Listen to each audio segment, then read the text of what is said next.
Today, we are talking about money. How many of us have borrowed before? Emeka. Very few people. So, the majority of people have never borrowed before, even from your friends. That's not borrowing. What's that? Okay, how many people have taken money from a bank before? Okay, good. Some entrepreneurs, some startup. I think you borrowed for your startup idea. Yeah. Okay, and so we have some people with experience in the house. Joba, you wanted to say something?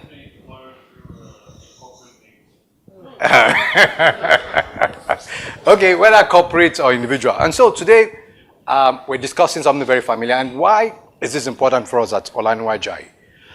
Several years ago when I joined this firm, one of the things that drew me to the firm was the fact that the firm's main practice had to do with money. Everything about money. And I wanted to be rich. So I decided to join the firm because the firm dealt largely with money.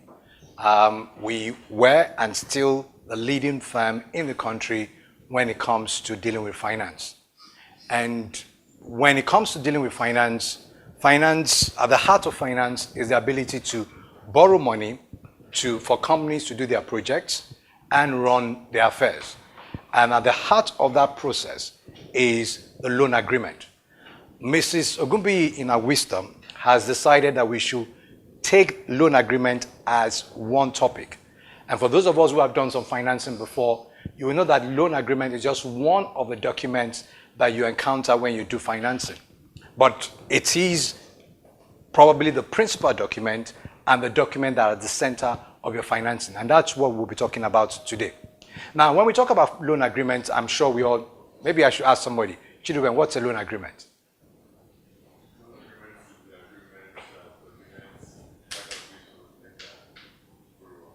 That's too complex. Fenwa, tell us, what do you understand by a loan agreement?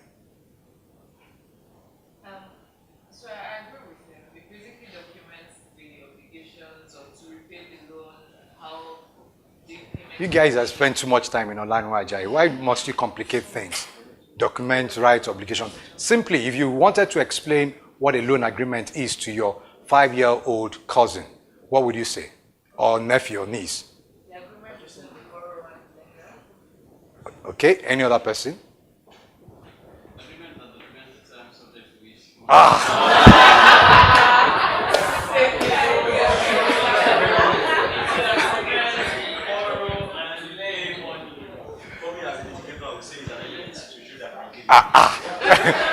Litigator says an evidence to show that I gave you money to a 5-year-old child.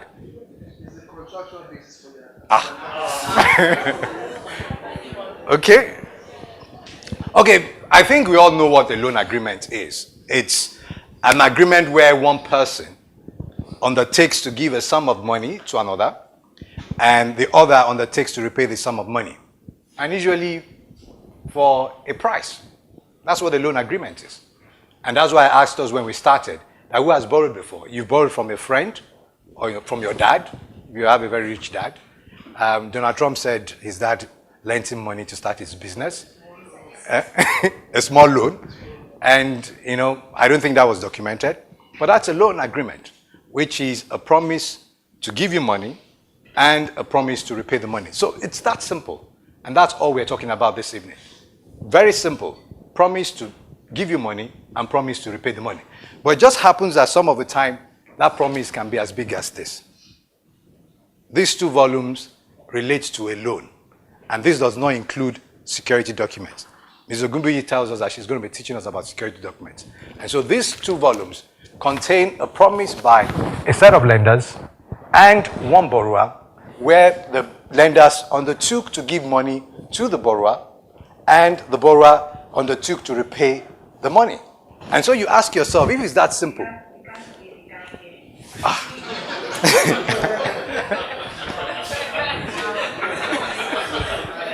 No,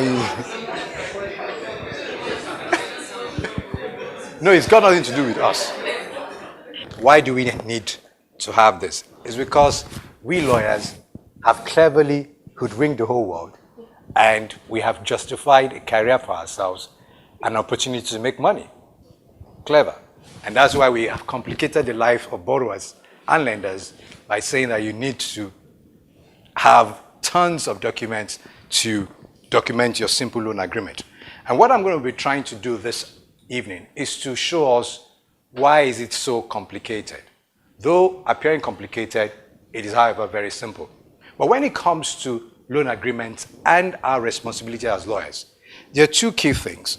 I think, to start with, is a function of what side do you belong? Who are you acting for?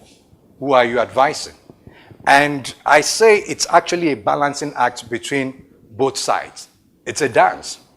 And, because the borrower is looking for money, the lender is looking to give money.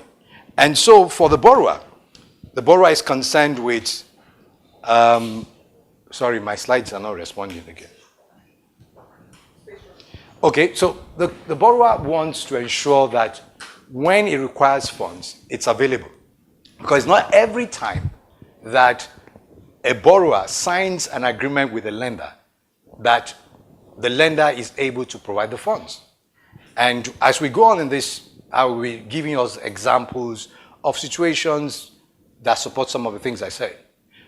Several years ago, I think about 18 years ago, we were signing one of the biggest transactions in the country at that time was the Nigerian LNG deal.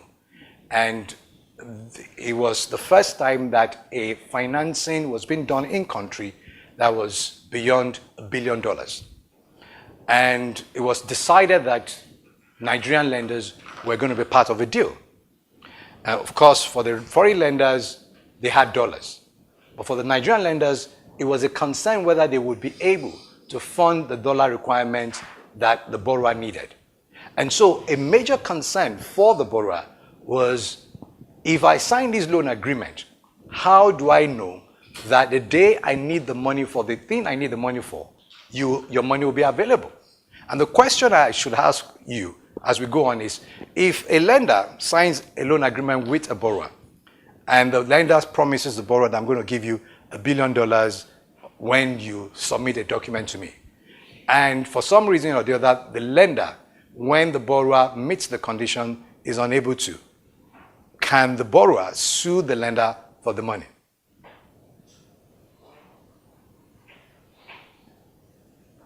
We are doing this class together. Okay, let's be thinking about that. And so it's important for the borrower. And sometimes you wonder, okay, why should the borrower be interested in making sure there's money? Because the borrower, if there's no money, his project will have a problem. But for the lender, what the lender is interested in is that the borrower is able to repay. And for the borrower also, the borrower is looking for the best possible commercial terms. So he's looking for terms that are profitable for the borrower. Now, for the lender is not just interested in giving you the best commercial terms, but the lender is interested in what we call effective protection of matched funding. Has anybody heard that before? Matched funding. What does matched funding mean? Mr. Akinola? Well, the concept of match funding is based on the notional the fact that lender to lend to borrower borrows money notional to give to Okay, so banks are, what funds do banks lend? Depositors funds, and sometimes, or most times, not just, because some of the time our funds are not sufficient to match the needs of the borrower. Sometimes also they look to other lenders to fund their ability to fund their own borrowers. And so when they go into the market and they take funds off the market, it's important to them that the terms that they are obliged to with their own lenders matches the terms that they're giving you. Are we together? And so, for instance, if, as Mr. Akinola said, if they are to repay their lenders in 6 months, it's not wise for them to give you loan for eight months. For instance, if the interest rates that they are giving their lenders is 10%, it doesn't make sense for them to be giving you interest rates at 7%. And so one of the key things, so as much as the borrower is looking for the best commercial terms, maybe it wants a long tenor, maybe it wants a good interest rate, the lender is constrained by the fact that it also needs to bear in mind that his funds are what? Are matched. The other thing is this: the borrower is interested in ensuring that even though I'm borrowing from you, I need flexibility and ease of operation. However, on the borrower, on the lender side, the lender that is giving you money wants to monitor your business to ensure that your risk profile does not change. And what does that mean? The lender is giving you money because he believes that it is going to get repaid from the operations that you have. And so if the lender gives you a 7-year facility, for instance, it's giving you the 7-year facility because it has taken the view that whatever happens in Nigeria, whatever happens to your industrial, your sector, whatever happens to your business, you'll be able to pay me within the 7 years. And so the lender monitors you to ensure that nothing happens to your business that stops you being able to repay the lender in 7 years. Now, and so the lender imposes control. It puts control in place to make sure that you don't get into trouble. And why does it do that? It's because it wants to detect problems before they manifest and they are remedied. And, as we go on today, we'll be hearing, I'm sure a lot of us are familiar with things like covenants and things like that in contracts. And you wonder, why do we have those things in contracts? And the simple reason is because the lender wants to make sure that nothing changes about you. Because the lender has given you the funds on the basis of some set of facts and some set of conditions. And if those conditions changes, it will affect your ability to repay the lender. And therefore, the lender wants to monitor and the lender wants to detect a problem before it occurs. And as a borrower, you want to avoid default. Of course, the lender also doesn't want you to default. But the lender, how does the lender stop you from defaulting? It's by imposing some controls on you. And so, for instance, one clear example of controls is, you wonder, why would a lender say, if you borrow money from me, you can't borrow more money from other people? Who can explain why that is the case? Okay, so the borrower wants ability to borrow as much as he wants. But the lender says, if you are over-leveraged. How many of us have heard the word leverage before? Anybody? As we deal with finance, one of the things, and let me tell you a story. One of the things that happened to me when I joined the firm is that my language had to change because there is a language for the sector and the thing we talk about. And the unfortunate thing is that there are easier ways of describing these things, but these people want to make life difficult for everybody. So they cloud and they use names that are not very common. And so, who has heard the word leverage before?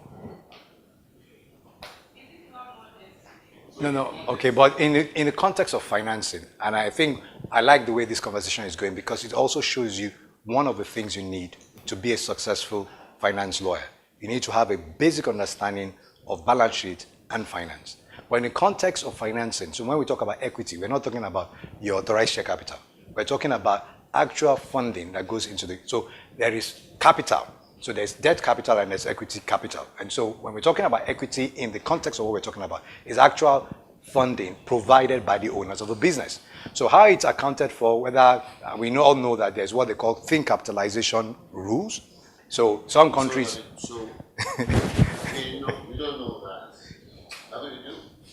No, but so that okay, let's make some progress because I've got so many slides. But coming back to what we're talking about, why am I putting this up this slide? Oftentimes when we get instructed, we're on either of two sides. There's a third side when it comes to loan agreements or third bucket, but it's not necessarily part of the dance. That third bucket is, some of you have seen some loan agreements, you could have the account bank or agent or arranger as part of the parties. But the key parties and the main people who are involved in the balancing act are these two. And a function of what determines your approach to loan document is what side do you belong to. And so when we're talking about drafting, because what Mrs. Ogumi said we should talk about today is drafting and negotiating loan documents. What determines my approach is a function of what side I am on. And so if I'm on the borrower side, I am concerned about getting the best possible commercial terms for my client. I'm concerned about building flexibility and ease of operation to my client, for my client. And so Mrs. Ogumi, Mrs. Oluwadi was on a transaction which she negotiated for 3 years. And what were they debating about? Thresholds. Thresholds like you must do something within X number of days. You must submit your financial statements within X number of days following the publication. As a borrower, you are concerned, you are interested in having what, more or less days? More days. And that's ease of operation. But as a lender, you are interested in doing what? Having it less days. Why? Because you want to detect problems before they manifest. And so if the borrower is saying, I'll give you my accounts 3 months after publication, and there is a problem, the lender will get to know about the problem when? 3 months after. And so the lender is interested in detecting problems before they manifest, while the borrower is interested in, oh, don't disturb my life. Because if I have to be giving you notices, things on time, it means that you are impinging into my ability to run my business. And so, depending on what side you are, so what we do in drafting is trying to balance this side. The lender is asking for more control, asking to make more money. Meanwhile, the borrower is trying to what? Ease control. He's trying to avoid defaults because if, for instance, let me give you another example. If the accounts are meant to be delivered within 6 days of publication, the likelihood of the borrower getting into default is higher. But when it has more time to do things, what has it done? It has avoided the possibility of going into default. And so when we look at loan agreement, oftentimes when I started this work, the way I looked at loan agreement was I look for a template and I do what? And I begin to, I change the name, I change the address, I write the recital, and I give it to my senior. But really, our work as lawyers is more complex. It's a function, first and foremost, of which side. And so when you understand which side you are, it begins to shape your approach to the document.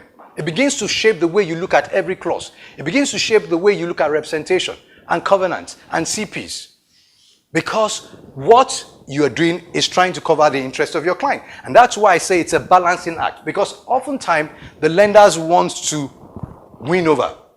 And depending on the borrower, if it's a strong borrower, so we've worked for a client like Dangote, who everybody is rushing to lend money to.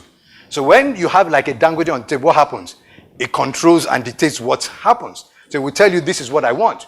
But when you have a borrower who is not very strong, the likelihood that the person doing most of the dancing will be the lender will be higher because he has a stronger voice at the table. And so the key thing is this: what influences your documentation and your negotiation? And I want us to look at documentation and negotiations together. First and foremost is your loan type.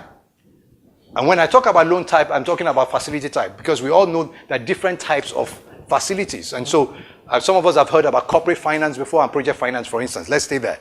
Who knows the difference between the two? We are teaching this class together and I want some new hands. Even if you, and there's no right and wrong answer. Don't worry, evaluation is not taking place today. Mr. Louis Johnson, corporate and project finance. Have you ever heard of? Okay, someone else help us. Akinwami. Yeah, Jerry.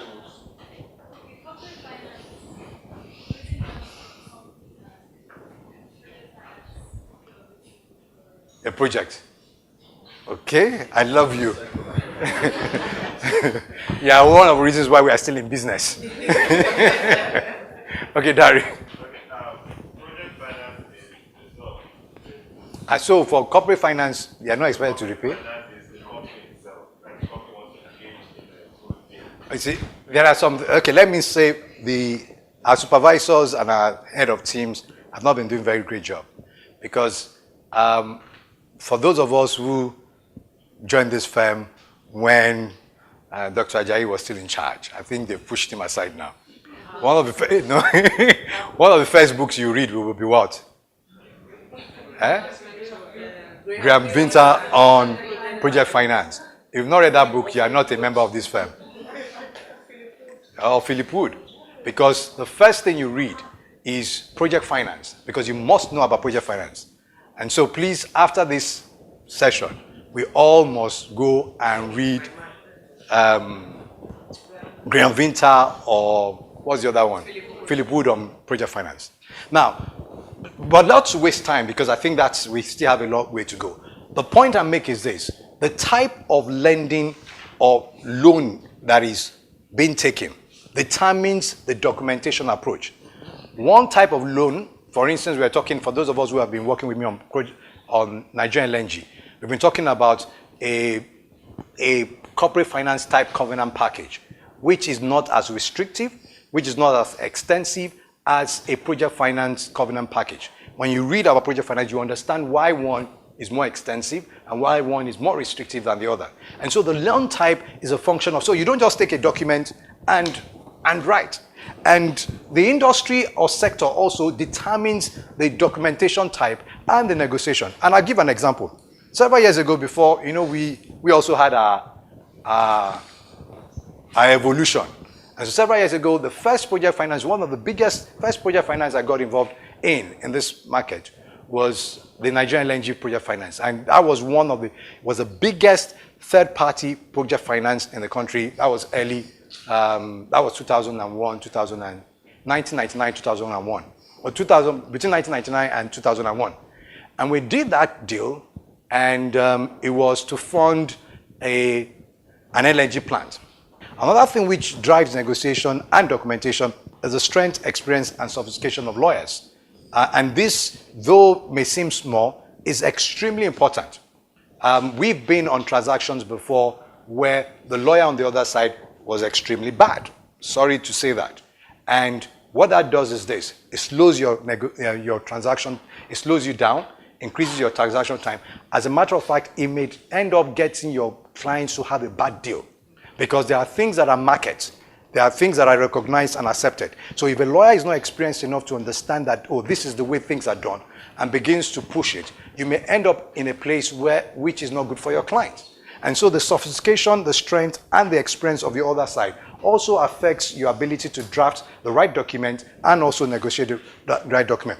The other thing which is important, and this is very, very important, is what's the nature of the lending? Are you doing a bilateral deal or a syndication? If what you have is a bilateral transaction and you're dealing with just one bank, as opposed to when you're dealing with multiple banks, and we'll talk about syndication a bit down the line. It shapes your negotiation. So it's a different bucket if you're dealing with one person compared to when you're dealing with multiple people. And it also shapes the way the agreement itself is drafted. It shapes the number of documents you have to deal with. And so that is a central feature in determining what your documentation structure is. And so the fact whether it's a local or foreign currency loan, and also template of choice. Now, what do I mean by that? How many loan templates are we familiar with? Or are we aware of? Tunisia, you said what? Okay. Enemy. Speak up now. Speak up. You don't know what that means. Is that yeah, I said how many, I didn't say you should name one. When I started, what we used to do is go and draft loan, and we would maybe we'll take commencement from this one, we'll take reciter from this one, we take definition from that one, and we just merge it together. You guys are living in a wonderful world where the market has come to recognize some template for loan documents. As a matter of fact, you can tell what clause 2 or clause 3 of your facility agreement will look like or is. And so Mrs. Oluyalidi was in a transaction recently where, coming back to experience and strength of a lawyer. They said they were using LMA, but they were using LMA that was 5 years old. And it created massive problem for the deal. Because it was just a difficult deal. And so your template choice also matters. What are we using LMA? LMA is still the generally accepted form for this market, for the English market. And although it's an English law or English law driven document, most English law or common law jurisdiction are adopting it because it's easy to deal with and provides a good structure for negotiations and driving transactions forward. Now, we've been talking about negotiation and documentation. But the truth really is this. As lawyers, our job is not just drafting and negotiating loans. As a matter of fact, your job, yes. Okay, so are we together? What I'm aiming to achieve is to let us know that loan agreement is a dance between two sides, and a lot of things go into that dance. You don't just take a document or take a form or take a template and strike out names. A lot of things drive what you do, and you need to ask yourself, what side am I and what am I trying to achieve? And for you as a lawyer, your involvement in the loan life is not just a drafting and a negotiating life. It actually starts before the drafting. For a borrower, when a borrower wants to borrow, a borrower goes to his lender and first of all agrees what we call the headline commercial terms. I need $1 billion. I need $500 million. What do you need it for? I want to use it to build a plant. How long do you want to hold it for? I want to hold it for 7 years. Oh, okay, what are you selling? We are selling gas. And who are your shareholders? So first and foremost, the loan life begins with an agreement of the headline commercial terms. And so the key terms. And what are the headline commercial terms? When we're talking about loan, it's simple. I need money. I want to use it for this. I'm going to repay you in 10 days or 5 days. That's the basic heads. So when that is agreed, oftentimes it's documented in an offer letter or a term sheet, which fleshes the terms a bit more. Because all the things I've been talking about, even now talking about the dance, there's a lot more to this whole borrow money scenario. So, but before we get to a document this thick, we need a smaller document that tells us a bit more about the headline terms. How much are we borrowing? What is the likely interest rate? What are the security documents you want to give to me? Those things in a headline form. So we document it in an offer letter or term sheet. Now, sorry, I missed her name. The syndication lady. Chrisma told us about syndication.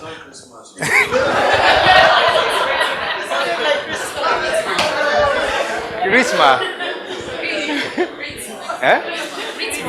Chrisma told us about syndication. If there is syndication involved, if it's going to be syndicated, you issue a mandate letter to your arranger. And that's who we are, what we are offering, and we're selling our story to the world so that the world can get interested in what we are about to do. So you have an information memorandum, and you as a lawyer, each one of these steps you are involved. You assist with the mandate letter. I'm sure a number of us have assisted in reviewing a mandate letter before. We assist in putting together an information memorandum, and by the time we do all that, then somebody puts together a first draft of a facility document. It's negotiated, we do the back and forth, we do the dance, we come up with the right document, then we execute, but the story doesn't end. Then some of us get involved in collating initial conditions precedent, and that, for those of us who have been involved, can be a very intensive process in itself. And so the lawyer's job is not just negotiating, drafting. The collation of the CP is actually a massive work that is involved in the process. Conditions present. We'll come to that. Initial conditions present. So you do your first drawdown, you get money. Subsequent drawdown, as Mrs.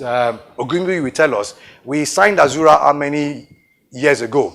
But they keep asking questions. Every time there's a potential drawdown, there's a new email saying we should do something. So though the loan had been executed, they've gotten some money, but she's still involved with subsequent drawdown. But I missed a step.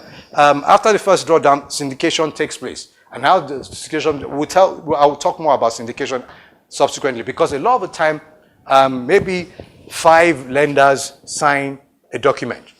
But in 2 years' time, you could have 20 lenders on that deal. Because some people have done what? They've sold down part of their loan, or they've done transfers of their loan. And when that takes place, a lawyer is involved. So the subsequent drawdown, loan management. So even as the loan continues, the lawyer is still involved. You're still advising them on some things, consents and waivers. The borrower may need a consent. He may need a waiver. They get a lawyer involved. Repayment and repayment and discharge. And in some cases, as Mrs. Ogubi's famous transaction, things go bad. And so the lender is unable to pay, and the borrower is unable to pay. And before things go back, you could come back to the lender and say, we want to restructure our loan. A lawyer gets involved. And if all fails, like Mrs. Ogunbi, she killed, or she didn't kill, you revive the company, acceleration takes place, enforcement takes place. So you see that our loan life, is not just drafting and negotiating, it's all through. And so what do we as lawyers do in relation to this loan life? First thing we do is what I call structuring. I highlighted the 4 first things because that's usually the core and the sexier one that we all talk about. So if lawyers are involved in structuring, they're involved in drafting, negotiating, reviewing, collation of CPs, provision of legal opinions, general legal advice, monitoring, drafting requests and notices, restructuring, supporting acceleration, and recovery process. Now, talking about structuring, what do lawyers do when it comes to structuring? Why do I say lawyers are involved in structuring? Isn't that the job of financial advisors, banks, or the borrower? How do we get involved in structuring? Mr. Duben. You're next. Okay, you've spoken to me. Okay, his friend speak. Who is his friend? She knows herself. You have many friends. And sorry, please, are we flowing? Some people are not flowing. I hope it's not a class for people who are on half of the 6th floor and a whole of the 7th floor. I sincerely hope, because that's not the aim. Because some people in DRP today will end up in my office working with me soon. And so if you don't, and that's why I'm breaking it down, I'm not even started looking at the loan agreement at all. So if it's not making sense, please stop me. Are we together? No, we're not. Okay, so Chairman, how is a lender involved, a lawyer involved in structuring? Structuring. What do we do? When I say a lawyer does structuring, what does it mean? I'm not talking of drafting now. I said drafting is a task. Structuring is a task. Drafting is a task. Negotiating is a task. Reviewing is a task. So what do we structure? Isn't that drafting? No, but we're not drafting it. When you decide on what to... Remember the first clause, the first slide I had about the dance. So there's a contest between 2 people, right? Somebody wants more, somebody wants more. And so this person is pulling this way, this person is pulling this way. How do we come to the center? Somebody must create the balance. So in creating the balance has to look good for both of us. But really, in reality, it's more on one person's side. But how do we put it together? And so when we talk about structuring, we do 2 things basically. We structure the transaction and we structure documentation. And so when I talk about structuring transaction, how is it going to be done? And let me give a recent example. Yesterday or this morning we came for a call. A client, you structure whether you're on the lender side or borrower side. It makes no difference. And so a client of ours is trying to borrow money to fund a gas plant. And so they sent a timesheet, and they're trying to, so they just want to fund a gas plant. But you know what? Somebody said, okay, why don't we incorporate a company in Mauritius? So the company in Mauritius borrows the money from the lenders in wherever. And so the company in Mauritius now flows the money down to Nigeria. What are we doing? We are trying to determine how it's going to be done. It's a simple borrowing and lending.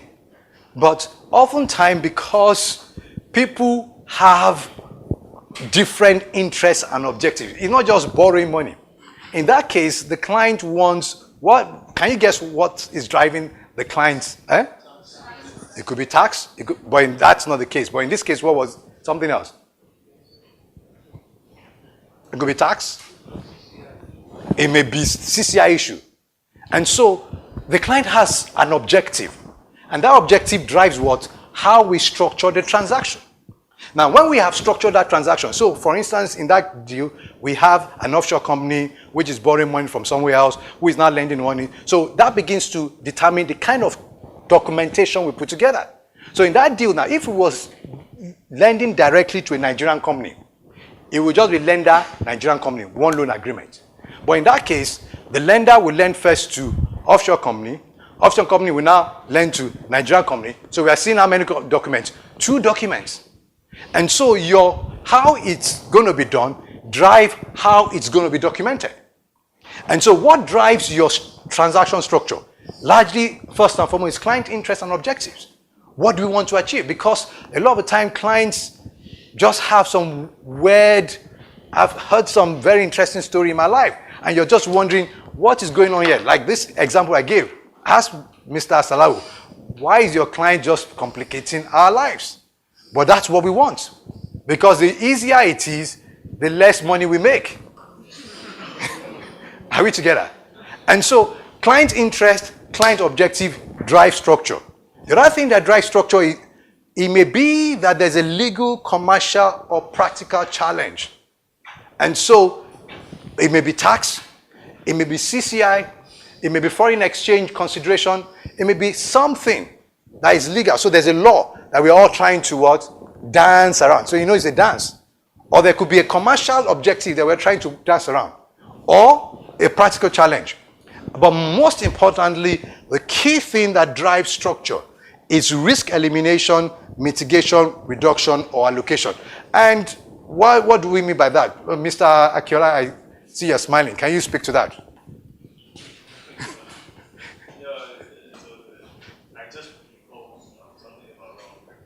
Round tripping, okay. Okay, for instance, now there's been a word, because we came up with a structure to deal with a legal restriction. And so, for instance, one example for Nigerian deals, most times when Nigerian companies take money from companies abroad, the lenders feel very comfortable with Nigeria. Right or wrong? For companies in the oil and gas sector, although it applies to every company in Nigeria, when you export, the law says you should do what? Repatriate your proceeds. And so if you have a lender who says, I want the proceeds to be kept abroad, but the law says the money should come here, you have what? You have a legal challenge.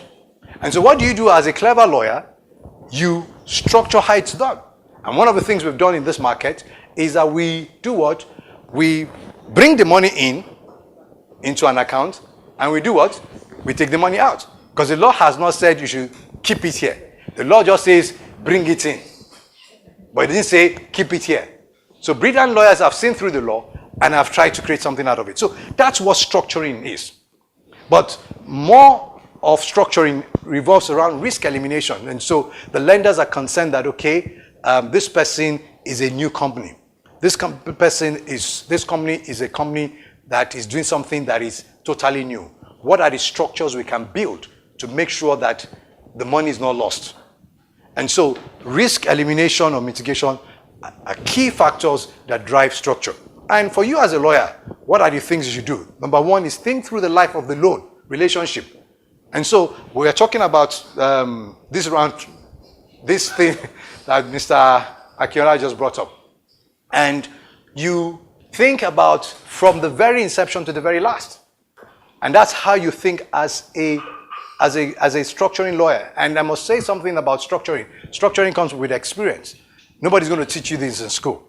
You know, I'm telling you us about it, but it's just the number of deals you do. And so the example Mr. Akiola mentioned, if you had not been on a deal with somebody, you wouldn't know about it. Although with time, you begin to see through transactions. You see how the whole life, the various relationships, and the various fact patterns, and you begin to structure things that do with it. Now, structuring, for you to be a good structuring person, you must know the law base. Because we don't breach the law, we don't flout the law, we don't go against the law. You can structure around the law, but you don't what? You don't breach the law. And so for you to be a great structuring lawyer, your contract knowledge, your basic knowledge must be there. You must know the law. And so we structure to deal with practicality. Your structure must be effective and efficient. And what do I mean by that? It must get the job done, but it must get it done in an efficient manner. So the way it's done and what is done both matters. So it's not just important that you come up with a structure, but you must come up with a structure that is efficient and practical. And finally, structures also depends on what is market. There are some things. So for instance, in Nigeria today, what's that thing? Upstamping has become a market accepted structure. You know, we can debate that, but upstamping has become a market accepted structure. I know Olamide may have some thoughts as a taxman on that, but so what you do must not be off market, and it's important. Do we want to stop here today? No, okay. Mr. Oladi, you know, I am someone that is concerned about structure. Okay. I mean, my friends, my partners were looking at me because I was fine. How do we draw the line, you know, between, you know, circumvention of the law? Okay. And, So, okay, maybe to answer, I think this is probably very important. So two things, first of all, especially for many people that are asked to join teams, I think I can do part of it and not part. So you only get that experience if you go through everything. Nothing is unimportant. Yeah. You find The out lone life. how something very small becomes large. And on this one, Mr. Oladi has first spoke about knowing your law. And it's not just contracts. And so, since I've been on finance, I've read cases where the courts have said, oh, we follow market, and the courts have said, well, the market is totally contrary to the law, and therefore all that you have done. So, for instance, fixed and floating charges of receivables, the court just said, well, sorry, you guys, swaps at the time. So, it's, you know, there's a thin line when you are structuring to make sure that you have, as Mr. Oladi said, structured in a manner that again talks of risks, elimination, mitigation, and reduction. So you're looking at the law, you have a keen eye on the law, and you're looking at how best to squeeze it to get the best of your clients without breaching it. So you're, you know, that's. Yeah, but Dr. Kweme's point is okay. I see it. But it's a government case. Dr. Kweme, I think the point to make is this, and I like that, is that what keeps us making money as lawyers is always finding, there's always a way without breaking the law. And one clear example was in, I don't know what year, when we did the NGL deal for the first time. And the Federation account problem. And so NMPC couldn't borrow money because there was a negative pledge. And, you know, for those of us who, so the negative, World Bank negative pledge, which meant that the federal government of Nigeria and its agencies couldn't give security over any of their assets. And so NMPC, as a joint venture partner on some of the oil and gas assets, needed to borrow money, but couldn't borrow money. Meanwhile, the other party was ready to borrow money. And so we said, how can we do a deal? So some people came up with an idea, rather than lending, why don't we forward sell the products that we will produce from those fields? And so the lender, rather than giving you money as a loan, will give you money as purchase for the crude. And so when the crude is drilled and sold, the person will now just pay you money back. But that's structuring.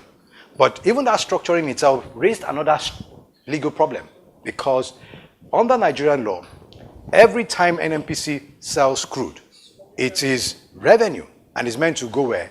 Federation account. So if you now say you've sold money, you've sold forward, that money that is received is meant to be used to develop the field. So how do we do it? And some clever lawyers made a distinction between deposit and advance payment or part payment. You know? And the point that was being made,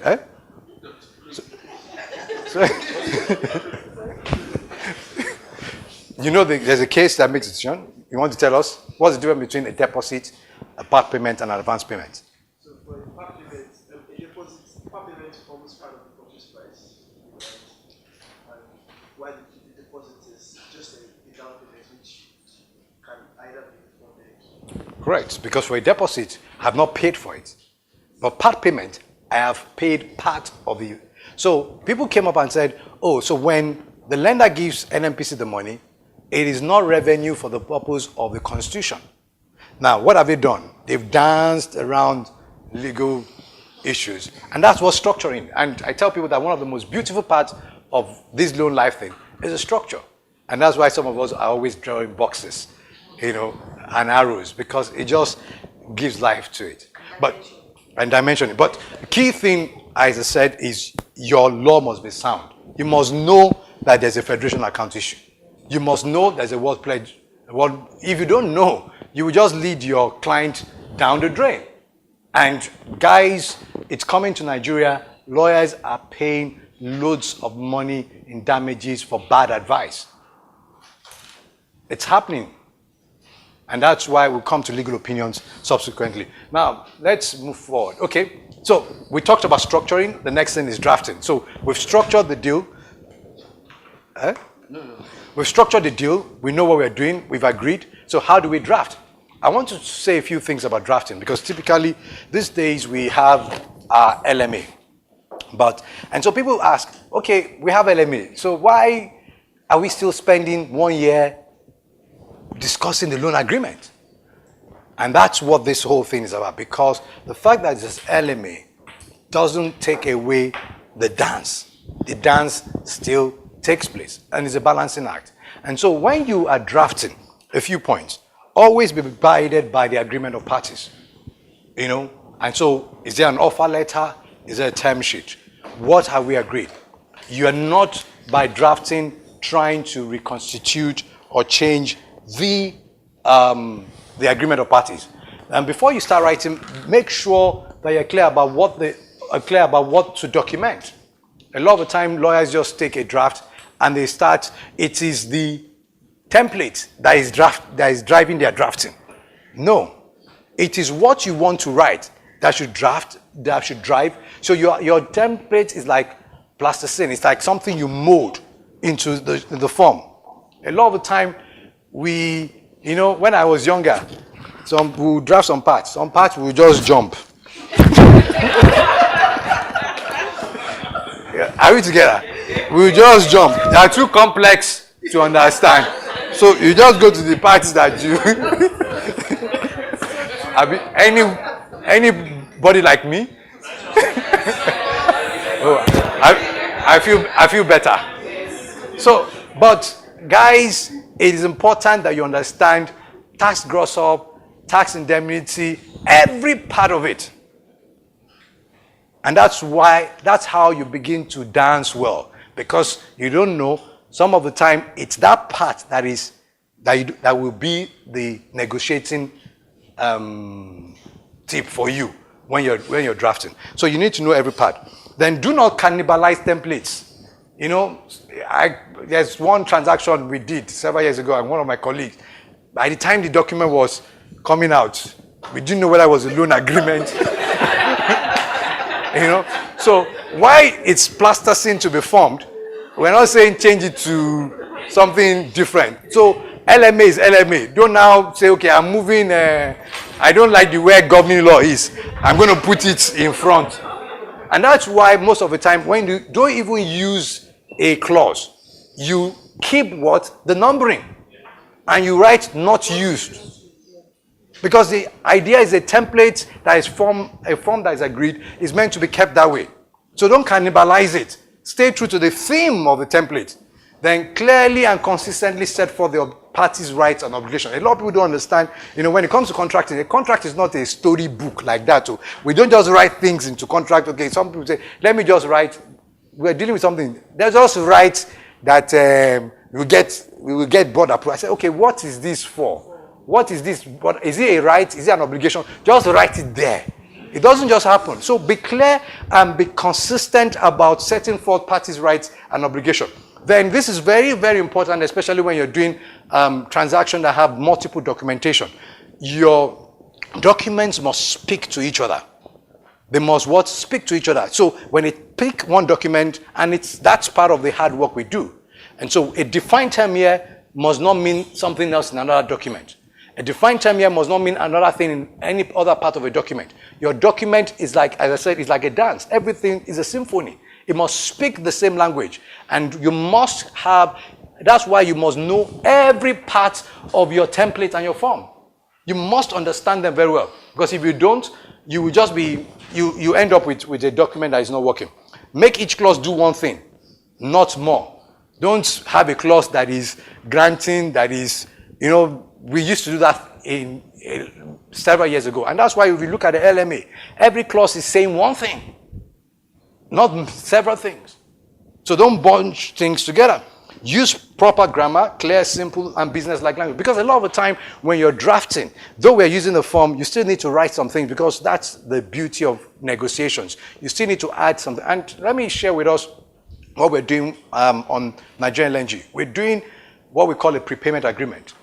What we're doing, I think, is the first of its type in country. And it's a lending, but that's not a lending. And so we had to come up with something that is, well, we used a template. But we had to write quite a lot into that template. We didn't cannibalize it. We tried to take straight to, but the document today looks, like a prepayment document. Mr. Ryan, please, can you marry what you just said and your 1, 2, 3, 4 points?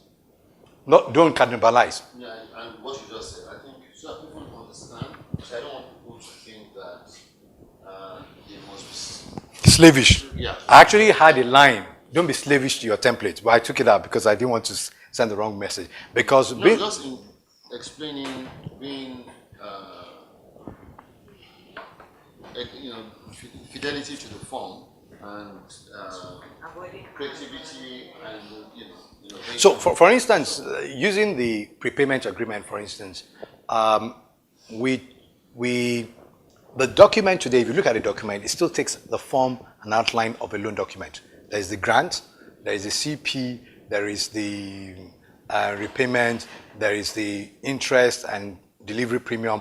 Now, in that deal, because we didn't want to make it look like a pure loan, so we changed terms. So interest is delivery premium. The repayment is delivery, because in that case, it's payment in kind. And because your loan can be payment in kind. So in this deal, what's happening is that somebody is giving you money and you're going to be giving gas to satisfy that deal. And so we had a form, do drafting in when you take a form document, your recitals, your definitions, because you'll be introducing quite a lot of defined terms. The main structure of your document, you'll stay true to type, but of course there are a few provisions that will be new that you impute into it, and that's why it said you still need to be clear, simple, and business-like in your language. Logical organization is important. I know if we're following form, it's already organized, but even if you're doing something slightly different, make sure it flows. There's a reason. Can you just explain,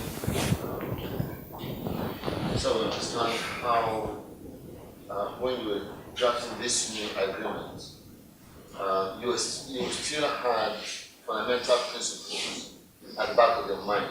And just briefly explaining, so you said instead of interest, you had something else. Instead of prepayment, you had something else. And just tying that back to basic principles of lending. So we just, Yeah, I mean, people know when they get into the. And one of the things we'll do, I don't know how much time where we stop.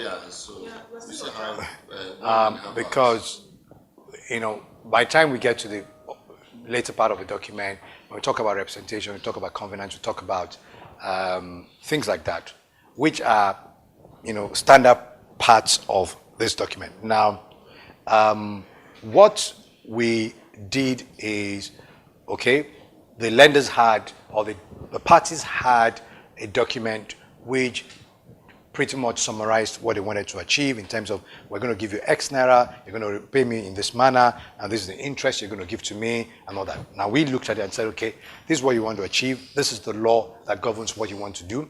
We took something that looked pretty close to a loan documentation, but realized that in this case, it was not a pure loan.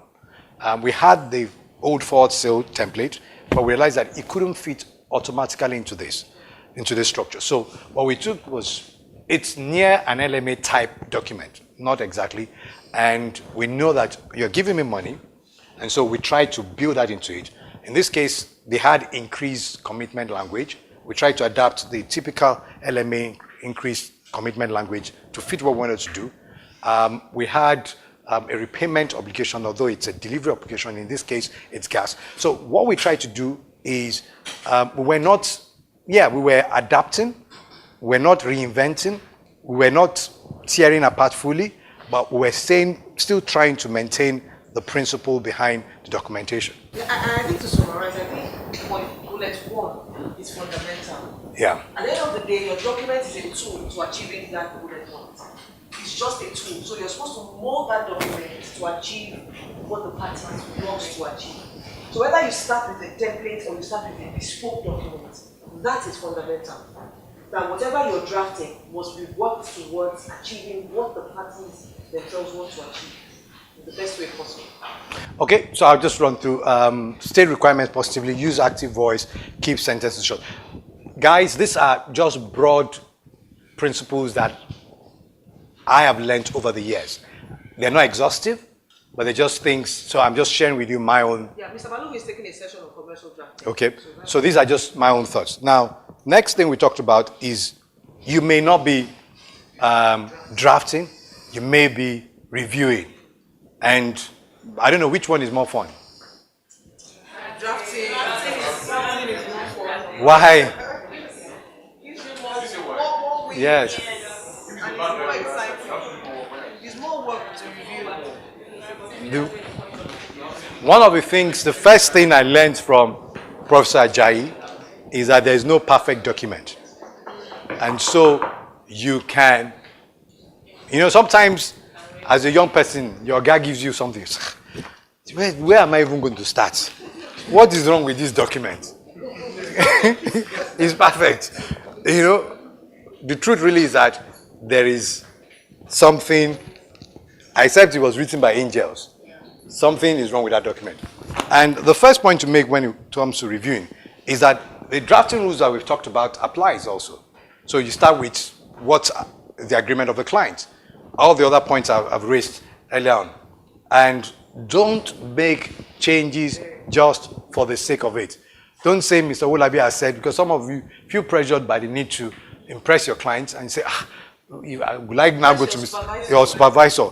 And truth is that sometimes our supervisors can be very wicked. Say, I want a bleeding document. Sometimes Ms. Oludaidi gives that instruction. So don't just make changes just for the sake of it. And don't get hung up on style. This was a lesson that we learned several years ago where, OA has a style. Now you begin to mark up the document, change it to your style, font. It's totally, what you're looking for is the meat. It's not the plate on which the meat is served. So don't get hung up with style. Then check for what are the things you look for when it comes to reviewing. Accuracy. And so there's a term sheet. what have we agreed in the timesheet? There's an offer letter. What have we agreed? What these guys have written, does it match what we've agreed? So you look for accuracy in terms of agreement. Also look for accuracy in terms of other things. So for instance, if there are representations being made about your client, what has been said, is it factually correct? And so you test for accuracy, and that's very easy. Then as a person reviewing, especially from a borrower perspective, check for immediate defaults and possible defaults.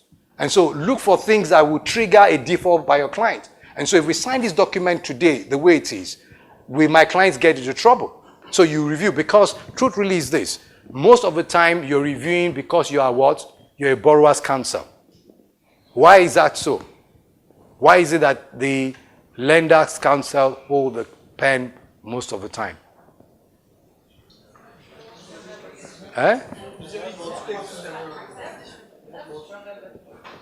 They have what?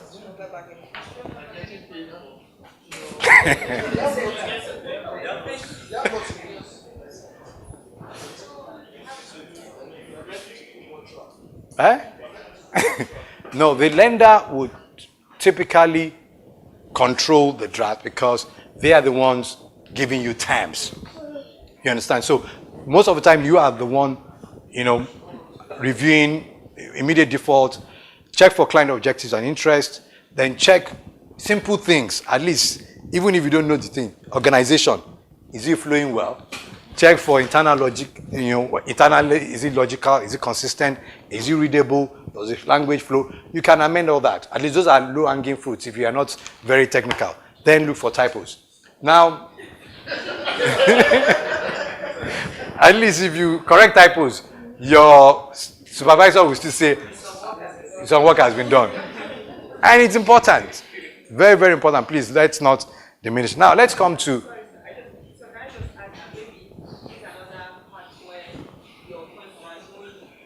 Okay, so we talked about drafting, reviewing, now negotiations, negotiating. Now, Mr. Suji, can you tell us your experience on negotiating? Don't give us a long speech, oh.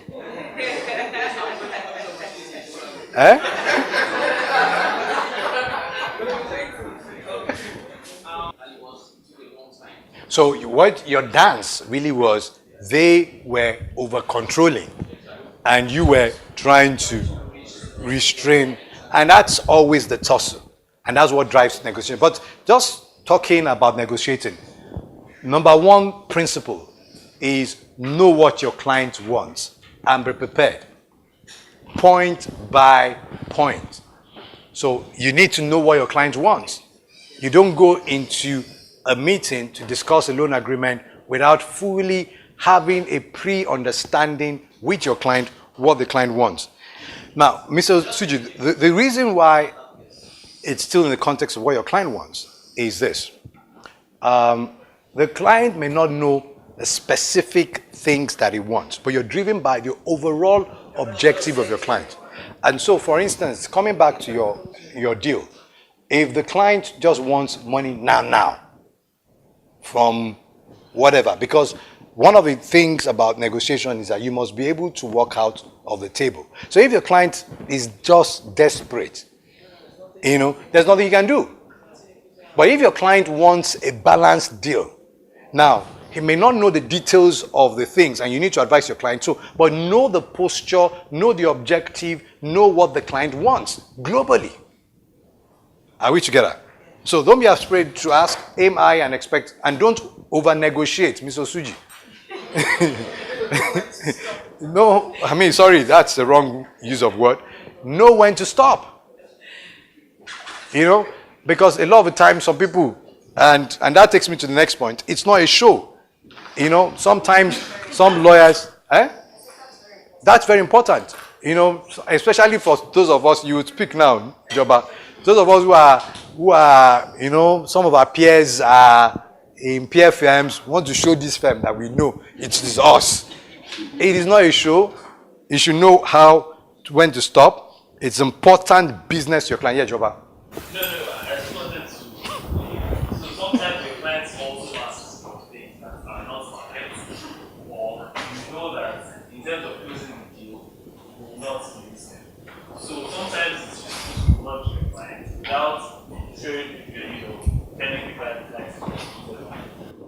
which is why we need to be prepared point by point.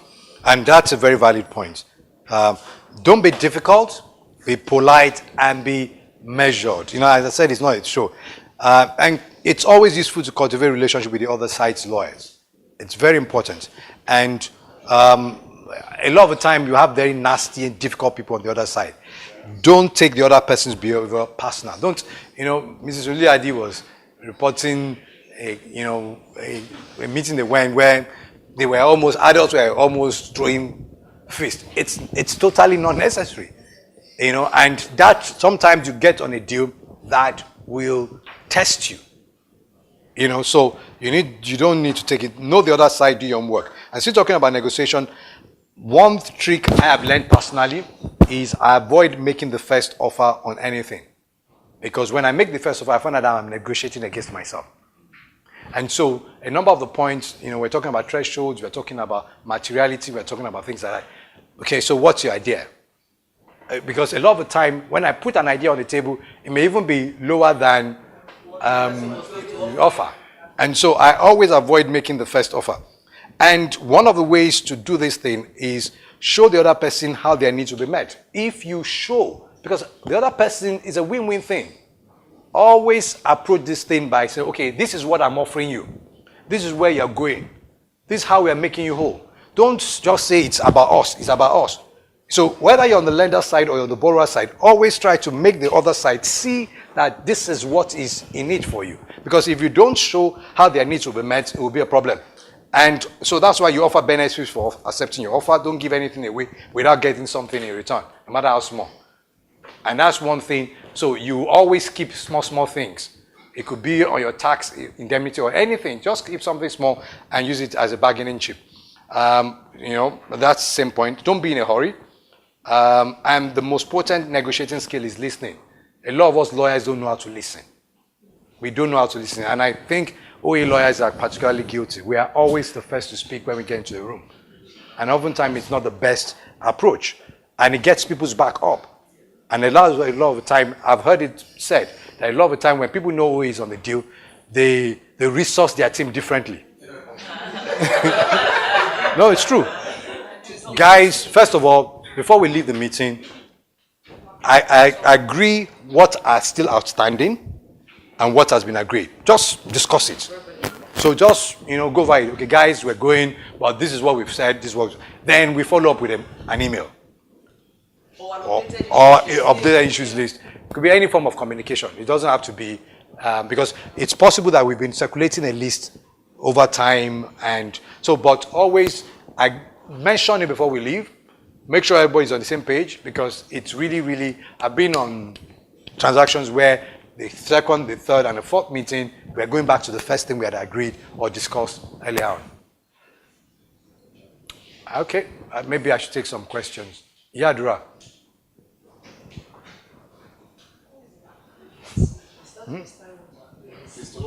Yes. Just regarding negotiation. Yes. These things I'm sharing, these are my own experience. So there could be a lot more. Dr. Kweme's approach. I'm not speaking that. See, for me, given your experience, you negotiate, in what I would call multicultural settings. Yes. When you're negotiating, I would imagine that there are different issues, or are they the same issues? Oyimbos are the easiest to negotiate with. Nigerians are more difficult. Indians are worse. I'm sorry.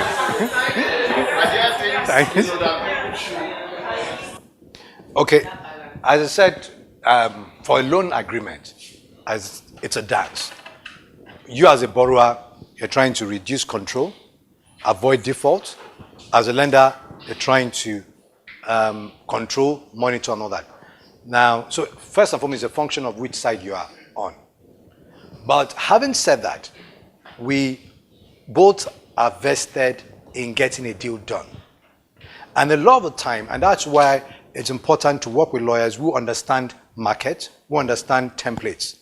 Because a lot of the time, you don't want, for a lender's counsel, you don't want the borrower to fail. You don't want the borrower to fail. So you're not setting traps. So you're not just saying, okay, so for instance, one example that we keep debating under Nigerian law is provisions relating to litigation in Nigeria and or tax appeals, or so how long should the appeal, if I file an appeal, so when does it constitute an event of default and things like that. You are a Nigerian. What the point is, if we both have missed it and somebody raises it, it's part of their own dance, and you ought to be reasonable, because one hallmark of a good lawyer is being reasonable. This is not about just scoring brownie points. It's about making sure that we have a deal that works for everybody. So I think so with the answer to your question, if the request is actually reasonable, Yes. then you should be able to get your clients over the line to see that why they need to continue. I was at a meeting today where a client is just being difficult, doesn't want to sign an agreement because there's a provision there that says something. I said to him, I'm a borrower's counsel. I said, I'm not going to go back to the lender and ask for this to change. So I've spent a long time getting my client comfortable. So I went to their office. This is the vice chairman. This thing isn't going to work. This is the reason why the lender wants this. So sometimes you have to be negotiating with your client. Okay? There are, two things. One is, first and foremost, whether we like it or not, the lender has a bigger bargaining power, whether we like it or not. Even though I've said the Dangotes of this world, whether you like it or not, the lenders have a risk threshold. A number of them are driven by policy. They have credit committees. They have regulatory concerns. And there are some things that, no matter how strong or how big you are, they're not going to bend on.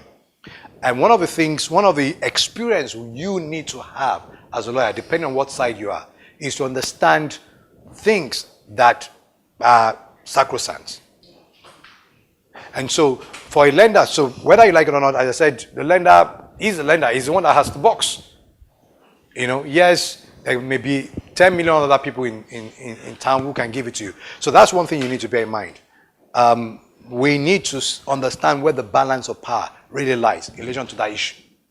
And so if the balance of power tilts much against your client as a borrower, then you need to begin to ask yourself, how can we make this work? And there are a number of ways to do this thing. So there's always something to do to that position. So it may be a mitigating requirement. Okay, you want us to do this. I don't know what it is. You want us to report this. Okay, we don't want to report it. We don't think we should report it. We don't think we should be spending money to hire this, to do this report. So maybe they need it annually. So we can now say, can we do it every 2 years? So there's always something you can do, especially when on the borrower side. Now, if you're on the lender side, and that is a policy point for you, is a risk assessment point for you, you should not be bending. But you're on the borrower side, because really, the Bible tells me that you should not what? You should not borrow. So borrowing, the borrower's hand should always be. So you have to talk to yourself. And in that scenario, what you should be looking for is ameliorating conditions to try and soften it. And I also think that's where the area where the lawyer's experience to also matter, because there are sometimes when you're even able to demonstrate to the lender that what you considered this in XYZ finance. If you were well read and informed about the markets, about the financing deal, sometimes you're able to actually point out to them that you were able to do this structure on another deal and show them and actually demonstrate to them that it's actually not a deal breaker the way you're putting it forward. Maybe you get an inch there. And then sometimes also about, like they said, institutional identity. There are some deals where, DFIs like IFC and AFC, they have a reputation. Now, if you want to finance a project and you put in IFC or you put in AFC, you may be at it for 2 or 3 years, just trying to negotiate Yeah. the terms. And I think part of the problem with the Rebecca's deal is AFC. Not parts. The way AFC is, they're so pedantic, they're so, and then even IFC, they want to cross off. The IFC doesn't want to bear any risk. None. It's not about risk mitigation. Sometimes they don't want to. And at a point, the IFC mindset was not developmental at all. It was purely commercial. So these are some of the things where maybe even at the structuring stage, when your client is even trying to put the deal together, you put, or even if there's an FA there, whatever experience you have, sometimes you just try and hint that maybe if you're looking to this type of finance, maybe our universe of potential financiers should not include DFIs. No, you have to be careful because you get work from DFIs. You don't have to single out any one person. You may say, for this type of transaction, maybe we should look at local banks only. Or not international. The other thing which I learned very early on is that every deal is different. Every deal is different. And that's one thing we need as lawyers to understand. So I've seen this, we did this in the other deal. A deal is a basket of experience that you deploy, but you can never be slavish to a past deal. So every deal is different, and that difference is driven by the earlier things I said: identity of lender, nature of lender, borrower, and all that. So all that goes into shaping the points, your strong points, your weak points, your concession points, your negotiation skill, strength, your ability to push some points, and all that points. But every deal is different. Okay, in terms of timing, so typically in a syndication, a borrower says, I need money, approaches an institution, so goes to GT Bank, and I need $1 billion. And GT Bank says, wow, that $1 billion, not one person in Nigeria can give you $1 billion. And so, but we can work with you, and we appoint us as an arranger. And so they appoint them as an arranger. So an arranger basically is somebody who you instruct and mandate to go and organize a syndication for you. And so they get a mandate letter. And so after the mandate letter, they put together an information memorandum, which is basically your story, who you are, why you need, because they are seeing you. They're talking with you, but the universe of lenders who are going to participate do not have that direct access. So the first point of call is your information memorandum. So you draft an information memorandum for you, and so by the time they're getting to an information memorandum part, you already have a number of lenders signing on. So between your info memo and your draft facility agreement, all through to negotiation, a number of lenders would, typically the arranger would have a good size of syndicate members that are going to go with you from day one. So that syndicate would typically, so for instance, when we did Nitro, at the table on Nitro was $3.something billion. We had a number of commercial banks on the table. Standard Chartered and GT Bank were arrangers, local and international, and they came to the table and they showed interest. And so they participated with other banks in the negotiation of the facility agreement, and by the time we were ending, they executed the document as lenders with who the borrower was. Now, so when you come about the syndication, so those guys, and I will go back to my other slide about, so by the time they sign as persons who would give you this money. But let me, sorry. Okay, so this is where I'm coming to. So that's, those 5 guys, let's say 5 guys signed the facility agreement.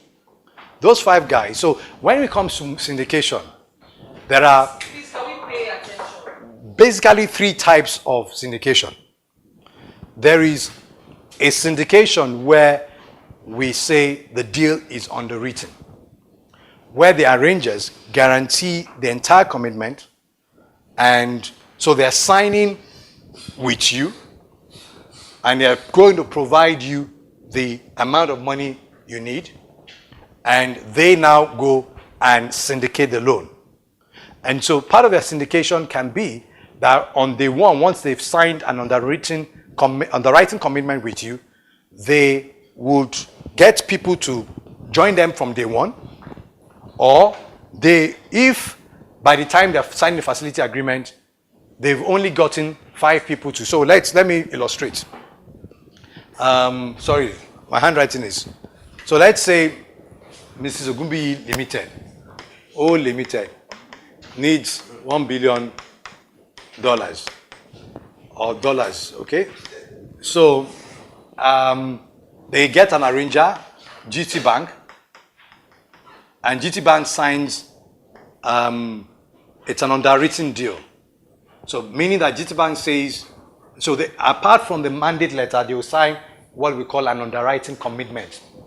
And so GT Bank is effectively saying that whatever happens, the day we are closing, I'm going to give you $1 billion. GT Bank will go to the market with an info memo and probably get JP Morgan, Merrill Lynch, UBA, and those ones says totally would give you maybe 800. So that means that at the time we are closing, GT Bank has to what? Put 200. Now, these guys that have put, so 1 billion has been provided. Now, the day after, GT Bank, no, maybe the 800 is not a good one. Let's say GT Bank only got 500 people to participate. So GT Bank has 500. Now, but 500 is actually too large for GT Bank to carry. So, but GT Bank has underwritten this deal. So the day we are closing and we're signing the facility agreement and we're drawing down, GT Bank will give you the 500. But after that, GT Bank now goes into the market and begins to what? Sell down the 500. And there are a number of ways that takes place. You know, and that's why part of the thing we were talking about, what drives the documentation, is also what kind of deal you're doing. So if you're doing a deal of this nature, your transfer provisions, how you sell down, how you participate, are things that matters. So whether it's a sub-participation or it's all that matters. But the other thing to say is that there are underwritings that are on the best effort basis. So it's not underwritten. And so GT Bank as an arranger says, okay, I will try and raise 1 billion for you. Oftentimes when that takes place, as an arranger, the person borrowing would say, I need you to give me your own minimum commitment. But so they go to the market, the syndication market, and they try and say, I will try and raise 1 billion for you. Sometimes they are successful, sometimes they are not. But another type of thing which we see a lot in this market is what's called a club deal. What we see in this market is largely club deals. And so most of the financing we do is a GT Bank, UBA, somebody coming together, and we're agreeing to give money. Unlike internationally where people are doing pure syndication, where they are either doing an underwriting deal or a best effort deal. So, but to answer your question, the life of the loan, the sell down doesn't necessarily take place until much after, when we've closed. The sell down is, that's why sometimes the lender, the borrower, starts with 5 lenders. And in year 10 or year 2, it has 13 lenders. Because the guys who took the loan originally have sold down. And the point I make, however, is that this kind of structure drives your drafting. Because when you have the transfer provisions for these two type of deals are much more robust. And it could be that when you have a syndication, you have, beyond having just a facility agreement, you have what we call a common terms agreement.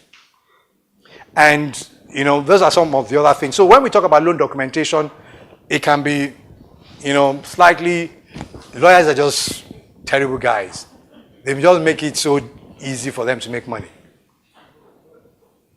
So I think, guys, I'll take your question. I think this, you know, what I'm trying to do today is to give us, what I want to get into your head is that this is a dance. Keep imagining a dance, and it's about balancing interest. And when you approach, if you are instructed to work on a financing, what side am I at? What am I trying to get at? If I'm on the borrower side, we know the objective. If I'm on the lender side, it's actually easier being on the lender side. Where you do a lot more work is on the borrower side. And for two reasons. Number one, from the borrower side, you oftentimes, when you go back to your loan life slide, sorry. If you're a borrower, it's likely that you start with the borrower on this side. Most of the time, the lender's lawyer doesn't get involved until around this time.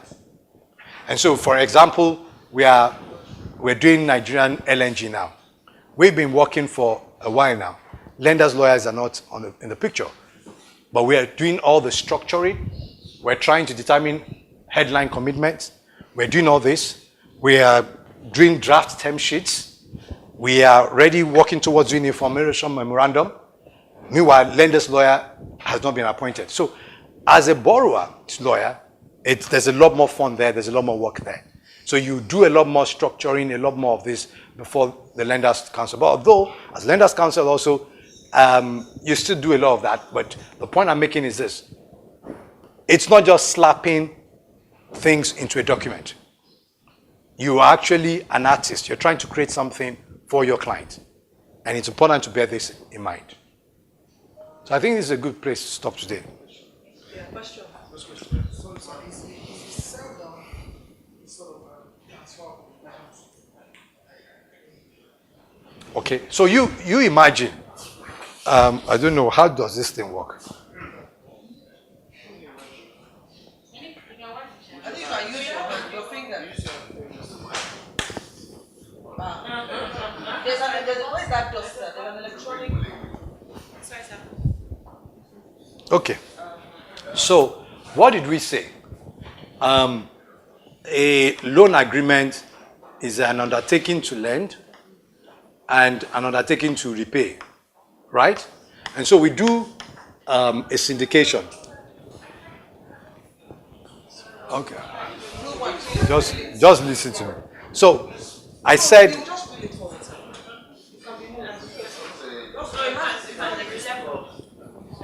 Yeah, but there's still left.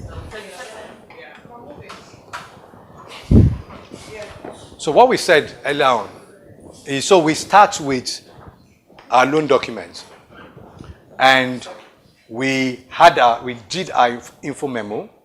We close on the back of 5 lenders. So 5 lenders provide $1 billion, right? And we said earlier on, is an undertaking to what? To lend and to repay. Now, depending on the type of facility we do, it's possible that $1 billion is required when? Huh? It's possible that it's required at the start. It's possible, and that is usually likely going to be the case, that I need $1 billion to what? To build a plant.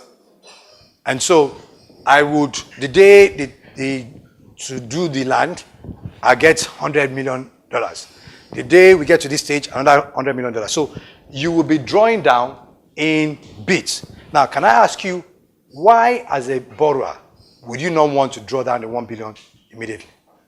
Because of the interest, because it will be expensive. Because the day I draw down, I begin to pay interest on it. And so I draw down as per my need. So if we syndicate we are drawn down 100 million, and the guys here now syndicate. Now, what have they transferred?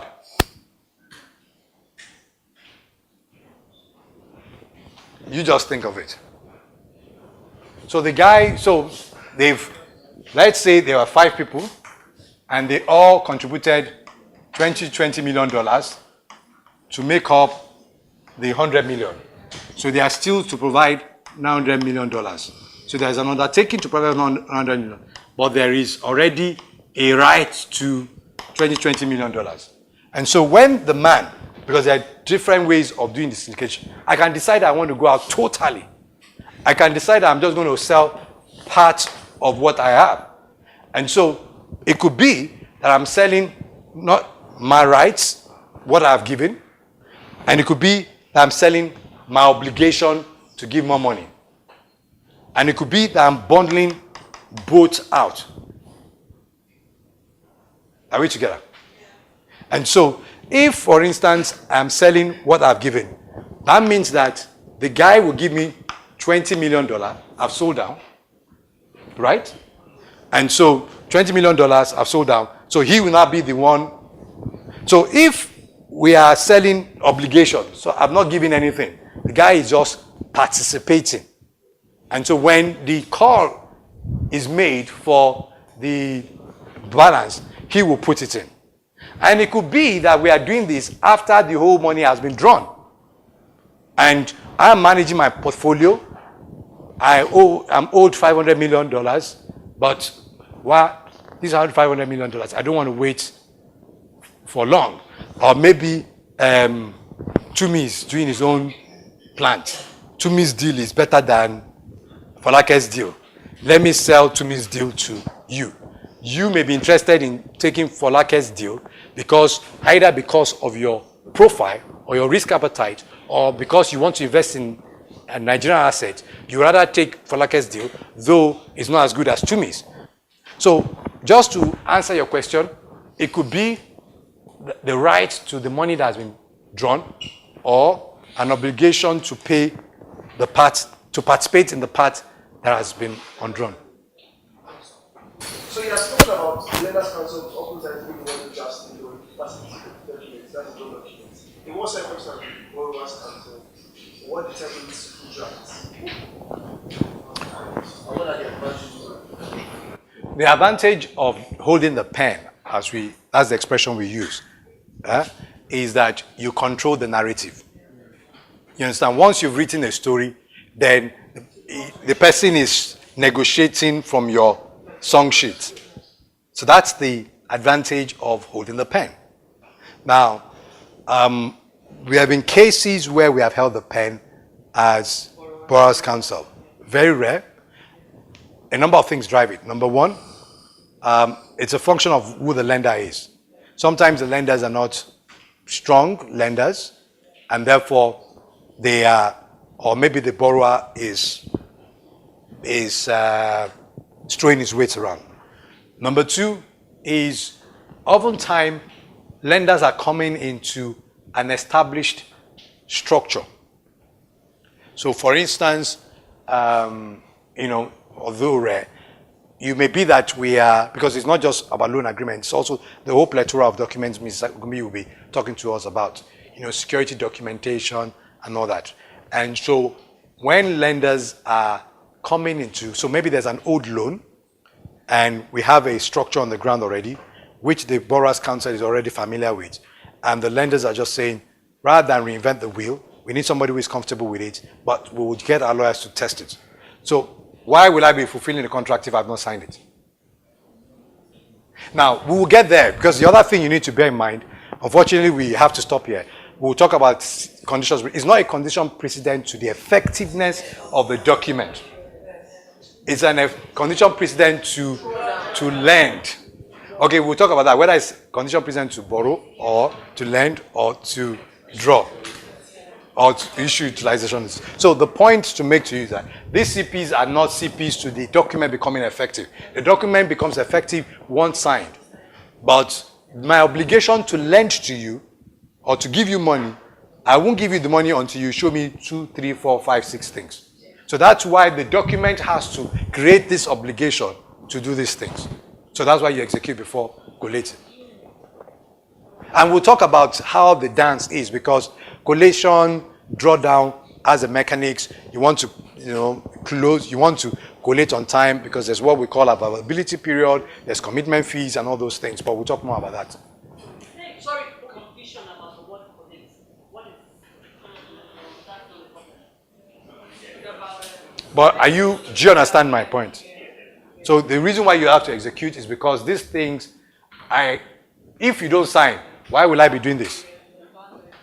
There's no obligation to do this. Abuja, do we have questions? God's will, Miriam, favor, Samuel, Chinelo. Are Okay. you there?